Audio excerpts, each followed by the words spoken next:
বিসমিল্লাহির রহমানির রহিম। সুপ্রিয় শিক্ষার্থীবৃন্দ, আসসালামু আলাইকুম। আশা করি তোমরা সবাই ভালো আছো। তো আজকে ন্যাশনাল কলেজের পক্ষ থেকে বরাবরের মতো আবারও অনলাইন ক্লাস শুরু করতে যাচ্ছি। তো গত ক্লাসে ফিনান্স, ব্যাংকিং ও বিমা প্রথম পত্র থেকে অর্থাৎ অর্থের সময়মূল্য তৃতীয় অধ্যায় থেকে আলোচনা করেছিলাম। তো আজকেও তার ধারাবাহিকতায় তৃতীয় অধ্যায় নিয়ে আলোচনা করব। তো গত ক্লাসে আমাদের আলোচনা করা হয়েছিল অর্থের সময়মূল্যের থিওরিগুলো। তো আজকে আমি এই অধ্যায়ে গাণিতিক অংশগুলো সমাধান করতে হলে আমাদের যে সূত্রগুলো জানা দরকার সে বিষয়গুলো আমরা জানব। তো দেখো, গত অধ্যায়ে আমরা অর্থের সময়মূল্য নিয়ে অনেক কথা বলেছিলাম। তো তারপর আমি আবার একটু বলছি, অর্থের সময়মূল্য সবাই আরেকটু অবগত হওয়ার জন্য আমি আবার অর্থের সময়মূল্যর কথাটা একটু বলবো। তো সময় পরিবর্তন হচ্ছে, সাথে সাথে অর্থেরও পরিবর্তন হচ্ছে। সাধারণ ভাষায় এটাকে আমরা বলতে পারি অর্থের সময়মূল্য। ছোট একটি উদাহরণের মাধ্যমে আমরা একটু বুঝব। যেমন তোমরা সবাই একটি কথা সবার কাছেই পরিচিত, আমরা ছোটোবেলায় হয়তো বা পড়েছ যে শায়েস্তা খানের আমলে 1 টাকায় 1 মণ চাল পাওয়া যেত। তো এটা আমরা সবাই জানি আসলে, কিন্তু এখন কি এটা সম্ভব হবে? এখন কি 1 টাকা দিয়ে আমরা 1 মণ চাল পাবো, 1 কেজিও চাল পাবো বা কয়েকটি চাল পাবো? না। কেন এটি হচ্ছে? কারণটা কি আসলে? কিসের কারণে এটি হয়েছে? অর্থের সময়মূল্যের কারণে হয়েছে। ওই সময়ের কথা চিন্তা করো আর এখনের কথা চিন্তা করো, দেখো দুটার মধ্যে অনেক ডিফারেন্স সৃষ্টি হয়েছে। এই জন্যই কিন্তু আমরা বলি যে টাইম ভ্যালু অফ মানি, অর্থাৎ অর্থের সময় মূল্য। অর্থাৎ সময় পরিবর্তন হচ্ছে, সাথে সাথে অর্থেরও পরিবর্তন হচ্ছে। এটাকে আমরা বলতে পারি অর্থের সময় মূল্য। তো এটি আমাদের গত ক্লাসে আলোচনায় ছিল। তো এখন আজকে আলোচনা করব যে এই অধ্যায়ে আমাদের গাণিতিক অংশ সমাধান করতে হলে আমাদের যে বিষয়গুলো অবশ্যই জানতে হবে সে বিষয়গুলো আমাদের জানা দরকার। তো অর্থের সময়মূল্যর কথা যদি আমরা চিন্তা করি, তাহলে ফার্স্ট আমাদের যে দুটি বিষয় সবার আগে জানতে হবে, সে দুটি বিষয় হচ্ছে, একটি হচ্ছে বর্তমান মূল্য, আরেকটি হচ্ছে ভবিষ্যৎ মূল্য।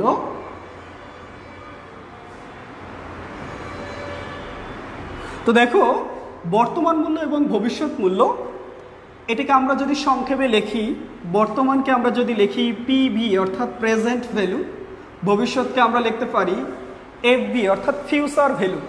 তো দেখো, অর্থের সময়মূল্যর কথা আমাদের মাথায় আসলেই আমাদের এই দুটি মূল্য সম্পর্কে সবার ধারণা থাকা দরকার, কারণ এই দুটি মূল্যের উপরে ডিপেন্ড করে আমাদের এই অর্থের সময়মূল্যটা হয়ে থাকে। তো ফার্স্ট আমাদের অর্থের সময়মূল্যর বর্তমান মূল্য সম্পর্কে জানতে হবে, তারপরে ভবিষ্যৎ মূল্য সম্পর্কে জানতে হবে। তো দেখো, বর্তমান মূল্য কাকে বলে সেটা আমাদের জেনে নেওয়া দরকার, যে ভবিষ্যতে প্রাপ্ত অর্থের আজকের মূল্যকে বর্তমান মূল্য বলে। একটি নির্দিষ্ট সময় পরে নির্দিষ্ট পরিমাণ যে টাকাটা পাওয়া যাবে, ওই টাকার বর্তমান বা আজকের মূল্যটাকে আমরা বলতে পারি বর্তমান মূল্য। এরপরে যদি আমি বলি ভবিষ্যৎ মূল্য কাকে বলে, তো ভবিষ্যৎ মূল্য বলতে আমরা কি বুঝি? সেক্ষেত্রে আমি বলবো যে আজকের অর্থাৎ বর্তমানে নির্দিষ্ট পরিমাণ অর্থ জমা করে নির্দিষ্ট সময় পরে যে অর্থ পাওয়া যাবে তার মূল্যকে আমরা বলতে পারি ভবিষ্যৎ মূল্য। আবার বলছি যে বর্তমানে নির্দিষ্ট পরিমাণ অর্থ জমা করে নির্দিষ্ট সময় পরে ভবিষ্যতে যে মূল্য পাওয়া যাবে ওই মূল্যকে আমরা বলতে পারি ভবিষ্যৎ মূল্য। তো দেখো, আমরা দুটি মূল্য সবাই জানতে পেরেছি, যে বর্তমান মূল্য কাকে বলে এবং ভবিষ্যৎ মূল্য কাকে বলে। এখন আসো, এই অধ্যায়ের যে বর্তমান মূল্য এবং ভবিষ্যৎ মূল্য, এ দুটির সূত্র আমাদের আগে জানতে হয়।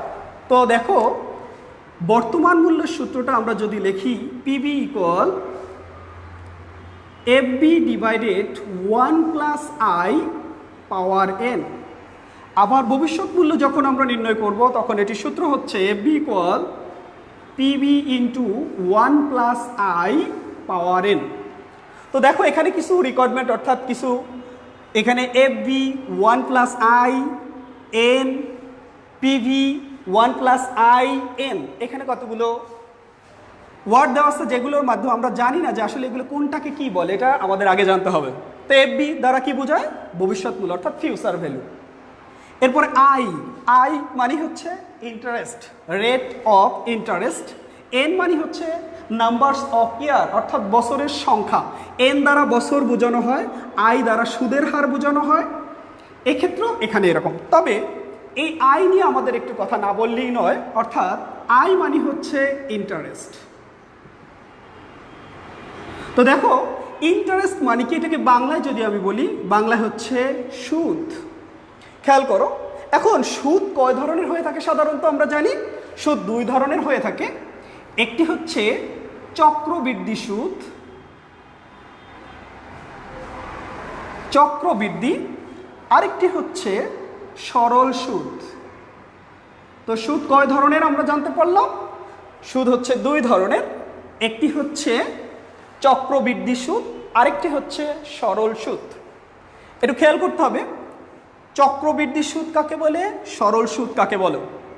ধরো তুমি ব্যাংকে 1000 টাকা 2 বছরের জন্য, 1000 টাকা কয় বছরের জন্য? 2 বছরের জন্য জমা রেখেছ। তো জমা করছো কয় বছর? 2 বছর। কত পার্সেন্ট? 10% হারে। কত পার্সেন্ট সুদে? 10% সুদে। এখানে যে এই 10%টা বলেছি, এই 10%টাই হচ্ছে ইন্টারেস্ট অর্থাৎ রেট অফ ইন্টারেস্ট। তো এই 10%টা আমরা কিভাবে আসলে ক্যালকুলেশন কিভাবে হয়ে থাকে সরল সুদের ক্ষেত্রে, আমি বারবার বলছি সরল সুদ, আমি যেটা কাউন্ট করবো সেটা হচ্ছে এখন সরল সুদ। খেয়াল করো 2 বছরের জন্য আমি নিয়েছি, তাহলে প্রথম বছরের ক্ষেত্রে আমাদের এটার উপরে কত পার্সেন্ট হবে? 10%। 10% হলে আমাদের কত হয়? 100 টাকা। তাহলে দ্বিতীয় বছরে আবার কি সরল সুদের ক্ষেত্রে যে পার্সেন্টেজটা দেওয়া থাকবে ওই পার্সেন্টেই যে টাকাটা রাখা হবে অর্থাৎ আসল ওই টাকাটার উপরই ধরতে হবে। তো এক্ষেত্রেও কি 1000 গুণ কত পার্সেন্ট? 10%। এক্ষেত্রেও কত হচ্ছে? 100 টাকা হচ্ছে, অর্থাৎ টোটাল সুদ হচ্ছে কত টাকা? 200 টাকা। এখন যদি বলা হয় তোমাকে যে সরল সুদের ক্ষেত্রে অর্থাৎ তুমি 1000 টাকা 2 বছরের জন্য ব্যাংকে জমা রেখেছো, তাহলে 2 বছর পরে তুমি কত টাকা পাবে? তাহলে আমি টোটাল বলতেছি কত টাকা পাবো, এখানে 1200 টাকা পাবো। টোটাল পাচ্ছি কত টাকা? 1200 টাকা। তার ভিতরে সুদ পাচ্ছি কত টাকা? 200 টাকা। তো এটা হচ্ছে কিসের ক্ষেত্রে? সরল সুদের ক্ষেত্রে। তো এখন যদি আমি বলি চক্রবৃদ্ধির ক্ষেত্রে যদি যাই, একটু দেখো এই দুটি সুদের মধ্যে আমাদের কি ডিফারেন্সটা সেটা আমাদের জানতে হবে। তো এক্ষেত্রে যদি আমি বলি ওই একই অ্যামাউন্ট টাকা যদি আমি 1000 টাকা যদি আমি 2 বছরের জন্য 10% সুদে রাখি, সেক্ষেত্রে আমাদের চক্রবৃদ্ধি সুদ কত হবে? তো ফার্স্ট এক্ষেত্রে 1000 গুণ কত পার্সেন্ট? 10%। তাহলে প্রথম বছরে পাচ্ছি কত? 100 টাকা। তাহলে চক্রবৃদ্ধি সুদ মানে হচ্ছে সুদ আসলের উপরে যে সুদ ধার্য করা হবে সেটাকে আমরা কি বলবো? চক্রবৃদ্ধি সুদ। এক্ষেত্রে খেয়াল করতে হবে আমি প্রথম বছরে সুদ পেয়েছি কত টাকা? 100 টাকা। তাহলে আমার আসল কত ছিল? 1000 টাকা। এই আসলের সাথে এই যে সুদটা পেলাম এই সুদটা আমাদের কি করতে হবে? যোগ করতে হবে, তার উপরে 10% সুদ ধরতে হবে। তাহলে আমার আসল কত ছিল? 1000, এটার সাথে যোগ করতে হবে 100 টাকা, তার মানে কত হলো? 1100 টাকা। এটার উপরে আমি কত পার্সেন্ট ধরবো? 10%, তার মানে হলো কত? 110 টাকা। এক্ষেত্রে আমাদের সুদ হচ্ছে 210 টাকা। তো এখানে পেয়েছিলাম 200 টাকা আর এখানে পেলাম 210 টাকা। তাহলে ডিফারেন্স কত হচ্ছে? 10 হচ্ছে। অর্থাৎ চক্রবৃদ্ধির ক্ষেত্রে সুদটা কি হচ্ছে? বেশি হচ্ছে। আর সরল সুদের ক্ষেত্রে আমি সুদটা পেলাম না। তাহলে এখানে যদি টোটাল টাকা আমি হিসাব করি তাহলে আমি কত পাবো? 1210 টাকা। এক্ষেত্রে পেয়েছিলাম 1200 টাকা আর এক্ষেত্রে পাবো কত? 1210 টাকা। দেখো সরল সুদ এবং চক্রবৃদ্ধি সুদের ক্ষেত্রে ডিফারেন্সটা কিভাবে হলো, আমরা কি এটা বুঝতে পেরেছি সবাই? দেখো তো আমরা এই যে চক্রবৃদ্ধি এবং সরল সুদ, তো আমরা যদি একটু চিন্তা করি এই যে ইন্টারেস্ট অর্থাৎ অর্থের সময় মূল্যের ক্ষেত্রে আমাকে খেয়াল করতে হবে যে অর্থের সময় মূল্যর মূল কারণ কি। তো মূল কারণ কি? দেখো এখানে সুদের হার। মূল কারণটা কি? সুদের হার। দেখো এই সুদের হারের কারণেই কিন্তু আমাদের এই সরল সুদ এবং চক্রবৃদ্ধি সুদের একটা পার্থক্য সৃষ্টি হয়েছে। আমি দেখতে পাচ্ছি যদি আমি সরল সুদে টাকা রাখি সেক্ষেত্রে আমি 1200 টাকা পাবো, যদি চক্রবৃদ্ধি সুদের ক্ষেত্রে রাখি সেক্ষেত্রে আমি 1210 টাকা পাবো, অর্থাৎ 10 টাকা বেশি পাচ্ছি। এখন কথা হচ্ছে, আমাদের দেশের আর্থিক যত প্রতিষ্ঠান আছে, বিমাকারী যত প্রতিষ্ঠান আছে, ব্যাংক, বিমা এবং আর্থিক যত প্রতিষ্ঠান আছে, সবগুলো প্রতিষ্ঠান কি সরল সুদ রাখে না চক্রবৃদ্ধি সুদে টাকা জমা রাখে বা ঋণ দেয়? তাহলে সেক্ষেত্রে আমরা কি বলবো, কি কোন সুদের ক্ষেত্রে? চক্রবৃদ্ধি। অবভিয়াসলি অ্যান্সার কি হবে? চক্রবৃদ্ধি। চক্রবৃদ্ধি সুদের ক্ষেত্রে আমাদের এই যতগুলো লেনদেন হয়ে থাকে, কোন সুদের ক্ষেত্রে? কোন সুদ হয়ে থাকে? চক্রবৃদ্ধি। তো আশা করি আমরা যে হিসাবটা করি, আমরা যে হিসাবে টাকা জমা রাখি, সেটা কোনটির ক্ষেত্রে প্রযোজ্য? কোন সুদ সেটির ক্ষেত্রে প্রযোজ্য? চক্রবৃদ্ধি সুদ সেটির ক্ষেত্রে প্রযোজ্য। তো এখানে কিন্তু আমরা একটা কোশ্চেন পেয়ে গেছি। তো এখানে তোমাদের একটা কোশ্চেন সবারই জানা দরকার আসলে, যে আমি অর্থের সময় মূল্য নিয়ে আলোচনা করলাম, এই অর্থের সময় মূল্য কিসের কারণে পার্থক্যটা সৃষ্টি হয়েছে? অর্থের সময় মূল্য, দেখো আমি টাকা জমা রাখছিলাম 1000 টাকা, যদি চক্রবৃদ্ধি হয় তখন আমি পাচ্ছি কত? 1210 টাকা। এরপরে আর যখন সরল সুদের ক্ষেত্রে আমি 1200, অর্থাৎ বর্তমান মূল্য অর্থাৎ 1000 টাকা, সেটাকে যদি আমি ভবিষ্যতে পাই সেটা কিন্তু অবভিয়াসলি কি হবে? বেশি হবে। এটা বেশি কেন হয়েছে? কিসের কারণে হয়েছে? সুদের কারণে হয়েছে। তো দেখো তাহলে সুদের হার, যদি তোমাদের একটা এর উপর একটা যদি আমি একটা কুইজ কোশ্চেন দেই, তাহলে তোমরা একটু বুঝতে পারবে যে আসলে আমাদের কোশ্চেনটা কিভাবে হয়ে থাকে। একটু খেয়াল করবে সবাই। তো আমাদের এখানে কোশ্চেনটা এখানে অবশ্যই দেখা যাচ্ছে মনে হয়, একটু সবাই একটু খেয়াল করবে। এখানে একটা কুইজ কোশ্চেন তোমাদেরকে দেওয়া হলো, একটু দেখে নিবে। ফার্স্ট এখানে ছিল কি, দেখো আমি একটা কোশ্চেন দিয়েছি, কোশ্চেনটা হচ্ছে অর্থের সময় মূল্যের মূল কারণ কি? অর্থের সময় মূল্যের মূল কারণ কি? এতক্ষণ আমি আলোচনা করেছি। এখানে 4টি অপশন দেওয়া হয়েছে। একটি হচ্ছে সুদের হার, দ্বিতীয় অপশন হচ্ছে মুদ্রানীতি, তৃতীয় অপশন হচ্ছে তারল্য, চতুর্থ অপশন হচ্ছে মুনাফা। তাহলে এখানে আমি 4টা অপশন দেখতে পাচ্ছি। 4টা অপশনের ভিতরে আসলে কোনটা হবে তোমরা কমেন্টস করে জানিয়ে দিবে আসলে কোনটা হওয়া দরকার। আমি এতক্ষণ যে আলোচনা করেছি, যদি আলোচনাটা বুঝতে পারো তাহলে অবশ্যই এই কোশ্চেনের অ্যান্সার তোমরা খুব সহজেই দিতে পারবা। তো দেখো এই অর্থ আমরা এখানে অর্থের সময় মূল্যের মূল কারণ কি, তো সবাই একটু অ্যান্সার দেওয়ার জন্য চেষ্টা করবে। যেখানে কমেন্টসে এখন যদি এই ভিডিওটা না দেখো তাহলে পরবর্তীতে অবশ্যই এটার অ্যান্সার অবশ্যই কমেন্টসে জানিয়ে দিবে। তো অর্থের সময় মূল্যের মূল কারণ কি? তাহলে এখানে 4টি অপশন, সুদের হার, মুদ্রানীতি, তারল্য, মুনাফা। তাহলে কোনটি হবে? এতক্ষণ আমি আলোচনা করেছি, তোমরা সবাই বুঝতে পেরেছো। ঠিক আছে, তো আমরা আবার পরের আলোচনায় চলে যাব। তো এরপরে দেখো আমরা ইন্টারেস্ট, অর্থাৎ এই ইন্টারেস্ট আমরা যেটা আলোচনা করলাম সেটা সবাই বুঝতে পেরেছি। তো এখানে আরেকটা জিনিস উপলব্ধি হয়েছে আমাদের, যেটি হচ্ছে আমরা একটু খেয়াল করব। দেখো পিবি যখন আমি নির্ণয় করব তখন কিন্তু আমি ডিভাইড একটা চিহ্ন দিয়েছি, খেয়াল করবে। এখানে ডিভাইড, অনেক সময় কনফিউশনে পড়ি যে বর্তমান মূল্য নির্ণয় করার ক্ষেত্রে আমরা কি ভাগ দিব না গুণ দিব, এটা কনফিউশনে থাকে। একটু খেয়াল করবে, এক্ষেত্রে এফবি এর ক্ষেত্রে যখন আমি বের করছি তখন কিন্তু কি করছি? গুণ করছি। তো একটু খেয়াল করবে, যখনই আমাদের প্রশ্নে এরকম ভাগ থাকবে সেক্ষেত্রে আমরা জানি বর্তমান মূল্যর চেয়ে, আমি এর আগে করেছিলাম সুদের ক্ষেত্রে দেখতে পেয়েছিলাম বর্তমানে আমি টাকা রাখছিলাম কত টাকা? 1000 টাকা। 1000 টাকা জমা করে আমি 1210 টাকা পেয়েছিলাম বা এর চেয়ে বেশি পেয়েছিলাম। তার মানে বুঝতে হবে এটি হচ্ছে প্রেজেন্ট ভ্যালু আর এটা হচ্ছে ফিউচার ভ্যালু। কি? বর্তমান মূল্যের চেয়ে অবশ্যই ভবিষ্যৎ মূল্য কি হবে? বেশি হবে। যদি না হয় তাহলে কিন্তু এটা অর্থের সময় মূল্য হলো না। তো আবার বলছি যে যদি কোনো সংখ্যাকে, তোমরা সবাই জানো, যদি কোনো সংখ্যাকে ডিভাইড করা হয় সেক্ষেত্রে কিন্তু কি হয়ে যায়? এটার মূল্যটা কমে যায়, অর্থাৎ টাকাটা কমে যায়। অর্থাৎ আমি এটাই বোঝাতে চাই, ফিউচার ভ্যালুকে যদি আমি প্রেজেন্ট ভ্যালুতে রূপান্তর করি সেক্ষেত্রে কিন্তু আমার টাকা কি হয়ে যাবে? কমে যাবে। অর্থাৎ প্রেজেন্ট ভ্যালু কি হয়ে যাবে? কম হবে। আর ফিউচার ভ্যালু অর্থাৎ প্রেজেন্ট ভ্যালুকে যদি আমি ফিউচার ভ্যালুতে পরিণত করি সেক্ষেত্রে আমার টাকাটা কি হবে? বেশি হবে। অর্থাৎ বর্তমান মূল্যের চেয়ে সব সময় ভবিষ্যৎ মূল্য বেশি হবে। আমি বলেছিলাম, উদাহরণে দিয়েছিলাম এর আগের ক্লাসে, যে আজকের 100 টাকা আগামী 1 বছর পরে 100 টাকার কি হবে? বেশি হবে। এটাই হচ্ছে কি? অর্থের সময় মূল্যের মূল কারণ। এই যে সুদের কারণে এটা কিন্তু চেঞ্জ হয়েছে। আর একটা জিনিস তোমাকে বলেছিলাম, যদি কোনো সূত্রের মধ্যে ভাগ থাকে, যখন আমরা মূলধন বাজেটিং করেছিলাম, ক্যাপিটাল বাজেটিং ও বিনিয়োগ সিদ্ধান্ত যখন গ্রহণ করেছিলাম, তখন ওই অধ্যায়ে আমি বলেছিলাম বাট্রাকরণ নামে একটি কথা বলেছিলাম, খেয়াল করবে, বাট্রাকরণ। আর একটা জিনিস বলেছিলাম, বাট্রাকরণ, আর একটা হচ্ছে আমাদের চক্রবৃদ্ধিকরণ। তো বাট্টাকরণ আর একটা হচ্ছে কি চক্রবৃদ্ধিকরণ। তোমরা একটু খেয়াল করবে, বাট্টাকরণ আর একটা হচ্ছে কি চক্রবৃদ্ধিকরণ।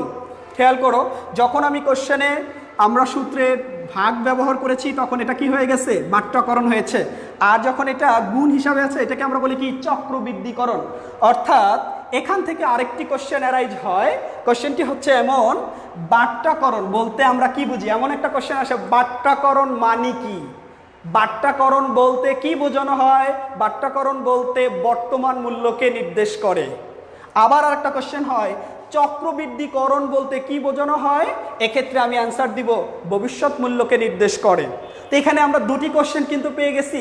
অর্থাৎ এটাও তোমাদের একটা কুইজের মতো। আমি যদি একটা কোশ্চেনে দেই, একটু খেয়াল করো। কোশ্চেনটা হচ্ছে এমন, সরি এটা আরেকটু পরে দিচ্ছি, তো সরি দিচ্ছি এখনই। তো এখানে দেখো দুটি আমরা একটা সূত্রের মাধ্যমে আমরা একটু এই যে দেখালাম, এটা তোমাদেরকে একটা কুইজ টেস্টের মাধ্যমে আমি দেখাবো। একটু খেয়াল করো, এখানে বলা হয়েছে যে আমি আলোচনা করলাম যে ভবিষ্যৎ মূল্য নির্ণয়ের পদ্ধতির নাম কি। কোশ্চেনটা এমন হতে পারে যে ভবিষ্যৎ মূল্যর মাধ্যমে যে আমরা মূল্য নির্ধারণ করি এই পদ্ধতিটা আসলে কি। দেখো এখানে অপশনে আছে বাট্টাকরণ, চক্রবৃদ্ধিকরণ, এনপিভি, আইআরআর। সেক্ষেত্রে আনসার কি হবে তোমরা একটু কমেন্টসে জানিয়ে দেবে। আমি এখানে আলোচনা করছি, অর্থাৎ ভবিষ্যৎ মূল্য মানে কি এখানে লেখাও আছে, এটা দেখেও তোমরা বুঝতে পারো খুব সহজেই। এখানে এই কোশ্চেন কিন্তু অবশ্যই আসবে। আমি এখানে 4টা কোশ্চেন তোমাদেরকে দেখাচ্ছি, তার ভিতর অবশ্যই কোশ্চেন কিন্তু পরীক্ষায় আসবেই আসবে। তো চক্রবৃদ্ধিকরণ। তো আমরা এরপর আরেকটা কোশ্চেন এখান থেকেই, বর্তমান মূল্য নির্ণয়ের পদ্ধতির নাম কি সেটা কি বলতে পারছি। যেখানে 4টি অপশন আছে, সরল সুদ, মোট সুদ, বাট্টাকরণ, চক্রবৃদ্ধিকরণ। অবশ্যই তোমরা বুঝতে পারছো যে এটা আসলে কোন মূল্যকে নির্দেশ করছে। তো অবশ্যই দেখতে পাচ্ছি আমরা আসলে কোন মূল্যকে নির্দেশ করছে। যদি বুঝতে না পারো তাহলে বুঝবে, আলোচনা বোঝো না। আর যদি বুঝে থাকো সেক্ষেত্রে কিন্তু তোমাদের উচিত হচ্ছে, যেমন প্রত্যেকটা মানুষই তো এরকম যে ভালো চায়, দেখা যাচ্ছে আবার নিজের ভালো চেয়ে অনেকে সন্তুষ্ট হয় না। যেমন তুমি যদি আমার কথা যদি বলি যে এসএসসি পরীক্ষার রেজাল্ট দিল আবার, তো আমি রেজাল্ট মোটামুটি ভালো করেছি। দেখা যাচ্ছে আমার আশেপাশে ফ্রেন্ডরা কি করছে, রেজাল্টটা ভালো করতে পারে নাই। সেক্ষেত্রে কিন্তু আমার ওই আনন্দ আসলে আনন্দ থাকে না।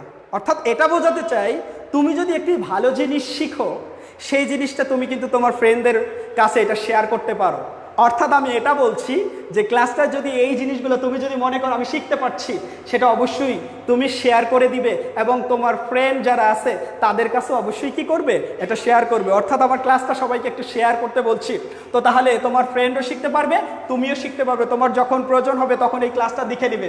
কারণ কি, একটা জিনিস আলোচনার মাধ্যমে যতটা বোধগম্য হওয়া যায় সেটা কিন্তু তুমি যদি বাসায় সারাদিন পড়ো তাও হয় না।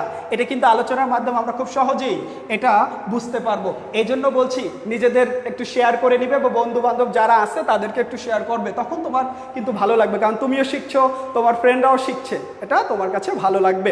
এবং এই যে কোশ্চেন কয়েকটা দিলাম, এটা কিন্তু আমাদের অ্যাডমিশন টেস্টের জন্য খুবই উপযোগী বলে মনে হবে। আচ্ছা, তো এখানে আর একটা কোশ্চেন আমি একটু দেখাবো যে এখানে যে আমাদের সুদের ক্ষেত্রে আমরা বলেছিলাম যে একটা হচ্ছে আসলের ক্ষেত্রে সুদ ধরতে হয়, তো একটা হচ্ছে আমি যদি বলি এর আগে আমরা সরল সুদ দেখাইছিলাম, একটু এটা মুছে নেই। তো সরল সুদ খেয়াল করো একটু, একটা হচ্ছে কি আমরা চক্রবৃদ্ধি সুদ। সুদ বলতে দুটিকেই বোঝানো হয়, চক্রবৃদ্ধি সুদ আর একটা হচ্ছে সরল সুদ। তো আসলে দেখো চক্রবৃদ্ধি সুদ আর সরল সুদ, তো সরল সুদটা কিসের উপরে ধরা হয়, আসলের উপরে ধরা হয়। এটাও একটা কোশ্চেন পরীক্ষায় আসে, আসলের উপর ধরা হয়। তোমাদের পরীক্ষায় নৈবিত্তিক হিসাবে আসতে পারে বা এমসিকিউ হিসাবে আসতে পারে যে সরল সুদ কিসের উপরে ধরা হয়, তাহলে সেক্ষেত্রে অ্যান্সার হচ্ছে কি আসলের উপরে ধরা হয়। চক্রবৃদ্ধি সুদ কিসের উপরে ধরা হয়, সুদ আসলের উপর, সুদ আসলের উপর ধরা হয়। তাহলে আমরা এখানে দুটি কোশ্চেন পেয়ে গেলাম, একটা হচ্ছে কি সরল সুদ কার উপরে ধরা হয়, আসলের উপরে ধরা হয়। আবার চক্রবৃদ্ধি সুদ কার উপরে ধরা হয়, সুদ আসলের উপরে ধরা হয়। এক্ষেত্রেও আমি তোমাদের জন্য একটি কুইজের ব্যবস্থা করেছি। তো দেখো এক্ষেত্রে যে কোশ্চেনটা এমন ছিল যে সুদ আসলের উপর প্রদান করা হয় কোন সুদ, সেক্ষেত্রে 4টি অপশন, ফার্স্ট সরল সুদ, মোট সুদ, চক্রবৃদ্ধি সুদ, নিট সুদ। তো এক্ষেত্রে আমি অ্যান্সার কি দিব, একটু কি হবে, সুদ আসল। এখানে কোন সুদ, এখানে বলা হচ্ছে চক্রবৃদ্ধি সুদ, অর্থাৎ আর যদি সরল সুদ হতো তখন আসলের উপর হতো। তো অবশ্যই আশা করি তোমরা এটি বুঝতে পেরেছো। তো যাই হোক, এটা হচ্ছে আমাদের মূল থিম, যে আমাদের সূত্র, এই দুটি সূত্র থেকেই অন্য সবগুলো সূত্রের সৃষ্টি হয়েছে। তো আমরা যদি বলি, এটা যদি নর্মালভাবে বলা হয় যে বর্তমান মূল্য বের করো, সেক্ষেত্রে আমরা এই সূত্রটা ব্যবহার করব যদি ভবিষ্যৎ মূল্য দেওয়া থাকে। এটা কিন্তু আমাদের বুঝতে হবে যে আসলে রিকোয়ারমেন্টে অর্থাৎ উদ্দীপকে কোন মূল্যটি দেওয়া আছে সেটা বুঝে আমাকে অ্যান্সার করতে হবে। তো যদি বলতো এক্ষেত্রে চক্রবৃদ্ধি যদি আসতো, সূত্রের মধ্যে কি আসতো, চক্রবৃদ্ধি যদি আমাদের আসতো, সেক্ষেত্রে আমার সূত্রটা কি হতো, সবই ঠিক থাকতো, তবে একটু চেঞ্জ। দেখো, এফ বি ডিভাইডেড হচ্ছে 1 প্লাস আই, যেখানে আই আছে সেখানে ডিভাইড কি হবে, এম হবে, আর এন এর সাথে গুণ হবে কি, এম। তো অবশ্যই এটা বুঝতে পেরেছ। এরপরে যদি আমি বলি ফিউচার ভ্যালুর ক্ষেত্রেও সেম, আমাদের সূত্র সব ঠিক থাকবে, পিবি ইন্টু 1 প্লাস আই, এখানে ডিভাইড এম, এন গুণ এম, অর্থাৎ সহজ কথা। সহজ কথাটি কি, পিভি নির্ণয়ের যে সূত্রটি আছে ওই সূত্রটি ঠিক থাকবে। আই এবং এন, আই এবং এন যেখানে আছে, আই এবং এন যেখানে আছে সেখানে আই এর নিচে অর্থাৎ ডিভাইড হয়ে যাবে এম, আর এন যেখানে আছে গুণ হবে এম। এটা কখন হবে, যখন আমি উদ্দীপকে দেখব যে সুদ ধরা হয়েছে অর্ধবার্ষিক, চক্রবৃদ্ধি, ত্রৈমাসিক, ষান্মাসিক, এরকম কোনো কথা বলা থাকবে, তখন আমি সূত্রে কি ব্যবহার করব, এম ব্যবহার করব। তো এরকমের একটা কোশ্চেন তোমাদের আসে, এমসিকিউ কোশ্চেন বা জ্ঞানমূলক কোশ্চেনে আসে যে কখন সূত্রে এম ব্যবহার করা হয়। কখন সূত্রে এম ব্যবহার করা হয়, যখন যখন চক্রবৃদ্ধি থাকে। চক্রবৃদ্ধির ক্ষেত্রে আমরা সূত্রে কি ব্যবহার করি, এম ব্যবহার করি। তো আশা করি এই সূত্রটি বুঝতে পেরেছ। এখানে এম মানে চক্রবৃদ্ধি, অর্থাৎ বছরে যদি একবার হয় তখন এম এর মান 1 হবে। যদি বলে বছরে 2 বার, অর্থাৎ অর্ধবার্ষিক বললে বছরে কয়বার, 2 বার, তখন এম এর মান 2 হয়ে যাবে। যখন ত্রৈমাসিক বলবে তখন এম এর মান 4 হয়ে যাবে। যখন তোমাকে বলবে ষান্মাসিক তখন এম এর মান 2 হয়ে যাবে। তো এভাবে যদি বলে মাসিক তখন তোমার কি হয়ে যাবে, 12 হয়ে যাবে। তো এভাবে কিন্তু আমরা এম এর মানটা বসাবো। তো আশা করি এই সূত্রটি সবাই বুঝতে পেরেছ। এরপরে আমাদের আরও যে সূত্র, যদি তোমার কোশ্চেনে এই বর্তমান মূল্য বা ভবিষ্যৎ মূল্যর ক্ষেত্রে আমাদের কিস্তির পরিমাণ নির্ণয় করতে বলে বা ঋণের পরিমাণ নির্ণয় করতে বলে, সেক্ষেত্রে আমি কি করব, খেয়াল করবে, অ্যানুইটির সূত্র। এক্ষেত্রে আমরা কোন সূত্রটা ব্যবহার করব, অ্যানুইটির সূত্র, অর্থাৎ পিবি অ্যানুইটি, অর্থাৎ এ দিয়ে চিহ্নিত করছি এখানে, a into 1 minus 1 divided 1 plus I power n, divided হচ্ছে আই। খেয়াল করো, এন মানে বছর, আই মানে সুদের হার, এটা আগেও বলছি। তো এখানে নতুন আরেকটি বিষয় আসছে, এ। এ দ্বারা কি বোঝানো হয়, এ দ্বারা আসলে কিস্তির পরিমাণ নির্দেশ করে। এখানে কোনো বইয়ে সি দেওয়া আছে, কোনো বইয়ে এ দেওয়া আছে, কোনো সমস্যা নেই। এ মানে হচ্ছে ইনস্টলমেন্ট, ইংলিশে বলা হয় কি ইনস্টলমেন্ট, বাংলায় বলা হয় কি কিস্তির পরিমাণ। যদি তোমার কোশ্চেনে বলা থাকে এরকম, বছরের শেষে কিস্তি এত বা কিস্তির পরিমাণ নির্ণয় করো বা ঋণের পরিমাণ নির্ণয় করো, সেক্ষেত্রে আমরা কোন সূত্রটা ব্যবহার করব, পিবির ক্ষেত্রে, PB annuity equal A into 1 minus 1 divided 1 plus I power n divided I. তো এটা একটু খেয়াল করবে, যখন আমাদের বছরের, একটু লিখে দিচ্ছি, এটা কখন শুরু করতে লিখতে হবে কি, বছরের শেষে যদি বলে বা কোনো কিছু বলা নেই, শুরুতেও বলা নেই শেষেও বলা নাই, সেক্ষেত্রে কোন সূত্রটা ব্যবহার করব, এটা কখন ব্যবহার করব, যদি বলে ঋণের পরিমাণ অথবা ঋণের পরিমাণ যদি বের করতে বলে বা কিস্তির পরিমাণ বের করতে বলে, কিস্তির পরিমাণ বা ঋণের পরিমাণ যদি বের করতে বলে, তখন আমি কোন সূত্রটি ব্যবহার করব, বর্তমান মূল্যের ক্ষেত্রে এই সূত্রটি ব্যবহার করব। এরপরে আরেকটা বিষয় দেখো, ফিউচার ভ্যালুর ক্ষেত্রে আমরা সেম সূত্রটা, তবে একটু চেঞ্জ আছে। চেঞ্জটা কি? এ ইন্টু আগে হচ্ছে 1 প্লাস আই পাওয়ার এন, এক্ষেত্রে ডিভাইডেড কি আই, এখানে বিয়োগ হচ্ছে 1, অর্থাৎ এতটুকুই। অর্থাৎ এই দেখো প্রেজেন্ট ভ্যালুর ক্ষেত্রে 1 মাইনাস আগে দিয়েছিলাম, এখানে -1টা পরে, আর সবই ঠিক আছে। তো এক্ষেত্রেও মানে ওই একইভাবে আমরা করব। তখন এটাও কিন্তু বছরের শেষে বারবার বলছি, যদি প্রেজেন্ট ভ্যালু বের করতে বলে সেক্ষেত্রে এটা, আর যদি ফিউচার ভ্যালুর ক্ষেত্রে হয় তখন কিন্তু এই সূত্রটা ব্যবহার করব। তো দেখো এখন যদি তোমাকে বলতো যে বছরের শুরুতে যদি আমাকে বলে তখন কি করব। তো এতক্ষণ তো আমি বললাম বছরের শেষে, তো বছরের শুরুতে হলে আসলে কি করতে হয় মনে রাখবে, বছরের শেষে হলে যে সূত্রটা, বছরের শেষে আর শুরুতে হলে সূত্রটা একটু চেঞ্জ করতে হবে। আসলে কি সূত্রগুলো মনে রাখার একটু টেকনিক ব্যবহার করতে হবে, একটু বুদ্ধি খাটাতে হবে যে কখন কি বলছে কোশ্চেনে, কি অনুযায়ী আমাকে বুঝতে হবে। তো এখানে যদি আমাদের শেষে বলতো, যদি আমাকে কি বলতো শুরুতে বলতো, সেক্ষেত্রে কিন্তু সব ঠিক রাখতাম। একটু খেয়াল করো, এটার সাথে গুণ করব 1 প্লাস আই, এতটুকু চেঞ্জ। এটার সাথে গুণ করব কি 1 প্লাস আই। যদি বলে কি বছরের শুরুতে বললে, তো বছরের শুরুতে বললে পিবি এর ক্ষেত্রে আমরা এই সূত্রটি ব্যবহার করব। অর্থাৎ শুরুতে মানে কি একটু বেশি, শুরুতে মানে কি বেশি, অর্থাৎ মনে রাখার জন্য আমি বলছি শুরুতে মানে কি বেশি, অর্থাৎ যে সূত্রটা থাকবে ওই সূত্রটার সাথে আর একটা সূত্র কি করতে হবে, গুণ করে নিতে হবে 1 প্লাস আই। ওকে, এক্ষেত্রে দেখো ফিউচার ভ্যালুর ক্ষেত্রে আমি যদি বলি, তো সূত্রটা হচ্ছে কি আগের মতোই আমি লিখলাম 1 plus I power n divided i minus 1, এতটুকু।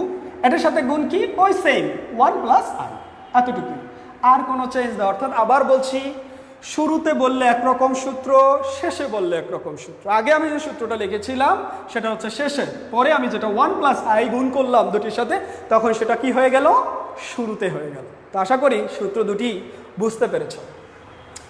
এরপরে দেখো, যদি আমাকে বছর শুরুতে শেষে, তো এক্ষেত্রে আমরা যদি এক্ষেত্রেও চক্রবৃদ্ধি হতে পারে, সেক্ষেত্রে কি আমার নিয়ম কি বলেছিলাম, অর্থাৎ আই যেখানে আছে সেখানে কি হয়ে যাবে, এম হয়ে যাবে। এন যেখানে আছে সেখানে গুণ হবে কি এম, অর্থাৎ সূত্রে কি চলে আসবে, এম চলে আসবে। এম সূত্রটা কখন ব্যবহার করা হয়, চক্রবৃদ্ধি থাকলে। কি থাকলে, চক্রবৃদ্ধি থাকলে। আমরা বুঝতে পেরেছি। ওকে, তো দেখো এখন আসো, যদি আমাদের অনেক সময় একাধিক বছরের বর্তমান মূল্য বের করতে বলে, এটা যদি 5 বছর আমরা এতক্ষণ করলাম, 1 বছরের যদি হয়, অর্থাৎ একটা নির্দিষ্ট সময় একটা অ্যামাউন্ট দেওয়া থাকে, সেক্ষেত্রে প্রেজেন্ট ভ্যালু বের করার ক্ষেত্রে যদি একাধিক বছর হয়, সেক্ষেত্রে আমাদের প্রেজেন্ট ভ্যালু বের করার ক্ষেত্রে আমাদের কিভাবে বের করতে হয় একটু খেয়াল করো। তো প্রেজেন্ট ভ্যালু দেখো, FB1 divided 1 plus I power n, এখানে কি দিলাম FB2 1 plus I power n, এরকম অসংখ্য বার, অর্থাৎ যতবার বলবে, অর্থাৎ যদি বলে 5 বছরের জন্য একটা প্রকল্প নিয়েছে, ওই প্রকল্প থেকে প্রথম বছরে হবে 5 বছরের প্রথম প্রকল্পে এত টাকা হবে, দ্বিতীয় বছরে এত টাকা, তৃতীয় বছরে এত টাকা, চতুর্থ বছরে এত টাকা, পঞ্চম বছরে এত টাকা, সেক্ষেত্রে ওই প্রকল্পের বর্তমান মূল্য তোমাকে যখন বের করতে বলবে, এখানে কিন্তু একাধিক বছর হবে। আমরা এর আগে দেখেছিলাম এখানে 1 বছর, অর্থাৎ একটা প্রকল্পে একটা অ্যামাউন্ট দেওয়া থাকলে এতটুকু সূত্র ব্যবহার করতাম, কিন্তু একাধিক বছরে দেওয়ার কারণে এরকম কিন্তু আমাদের পর্যায়ক্রমে কি করে নিতে হবে, যোগ করে নিতে হবে। তাহলে কিন্তু আমরা পিবি এর মানটা খুব সহজেই বের করতে পারবো। তো দেখো এক্ষেত্রে আমরা এটা সবাই আমরা বুঝতে পেরেছি। এরপরে আমরা দেখো ফিউচার ভ্যালুর ক্ষেত্রে কি আসলে এটার একটা উল্টো একটু সূত্র। তো এই সমস্ত ক্ষেত্রে অর্থাৎ ভবিষ্যৎ মূল্য নির্ণয় করার ক্ষেত্রে এরকম থাকতে পারে, যেটা প্রেজেন্ট ভ্যালুর ক্ষেত্রে দেখাইছিলাম। এখানে দেখো PB1 তখন এভাবে হবে, কারণ আমি আগেও শিখাইছি ভবিষ্যৎ মূল্য যখন বের করি এর আগে বলছি গুণ ইউজ করতে হয় সবসময়। যখন বর্তমান মূল্য ব্যবহার করি তখন কিন্তু আমরা ভাগ করেছিলাম। ব্যাপারটা কি মনে আছে? অবশ্যই মনে আছে। দেখো FB equal PB1 1 plus I, এখানে পাওয়ার n, এর মানে এটা আমরা যদি বলে 5 বছর অর্থাৎ 5 দিয়ে শুরু করতে হবে, কারণ এটা কি ভবিষ্যৎ মূল্যের ক্ষেত্রে। তো একটু মনে রাখবে। আবার PB2 অর্থাৎ ইন্টু 1 প্লাস আই, এখানে হচ্ছে 4। তো এরকম যত বছর দেওয়া থাকবে তত বছর করে আমাকে এই ফিউচার ভ্যালুর সূত্রটা ব্যবহার করতে হবে। তো দেখো, আমরা এই অধ্যায় যদি আমি করতে চাই, খুব স্বতঃস্ফূর্তভাবে করতে চাই, তাহলে কিন্তু আমাদের এই সূত্রগুলো মাস্ট লাগবে। তো আমরা যদি 5টা বা 6টা সূত্র আমরা আয়ত্ত করতে পারি, তাহলে এই অধ্যায় থেকে আমরা খুব সহজেই অঙ্কগুলো অনুধাবন করতে পারবো বা বুঝতে পারবো বা করতে পারবো। তুমিও বুঝতে পারবে, তোমার বন্ধু বান্ধব যারা আছে তাদেরকেও বোঝাতে পারবে। তো লেখাপড়াটা কখন বোধগম্য হয়? যখন আমি নিজে বুঝতে পারি, অন্যকে বোঝাতে পারি, সেক্ষেত্রে কিন্তু এটা খুব কাজে দিবে।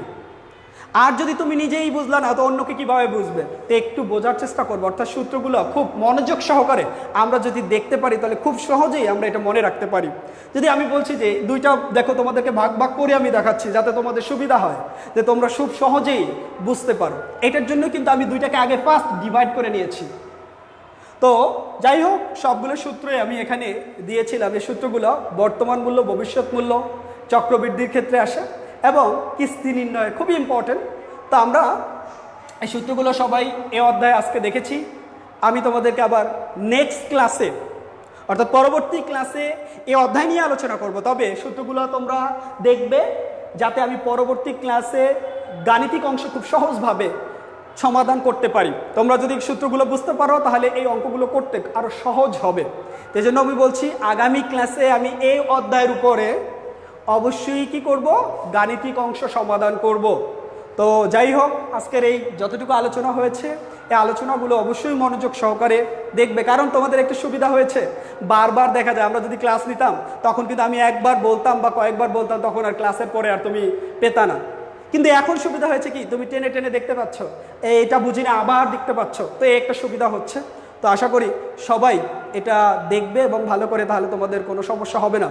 আমি যদি বলি, এটার ক্ষেত্রে আমি যে আলোচনা করেছি, আলোচনার মধ্যে আমাদের যে থিওরিগুলো আসতেছে, নৈবিত্তিক কিভাবে আসতেছে, সবগুলো বিষয় কিন্তু তোমাদের মাঝে তুলে ধরেছি, যে আসলে আমাদের নৈবিত্তিকগুলো কীভাবে আসে। আমি যদি এই ক্লাসগুলো বুঝতে পারি, তাহলে কিন্তু আমি একদিকে ম্যাথগুলো সঠিকভাবে করতে পারছি, জ্ঞানমূলক বা অনুধাবন কোশ্চেনগুলো সঠিকভাবে দিতে পারছি, এবং সাথে সাথে MCQ কোশ্চেনগুলো খুব সহজেই আমি দিতে পারছি।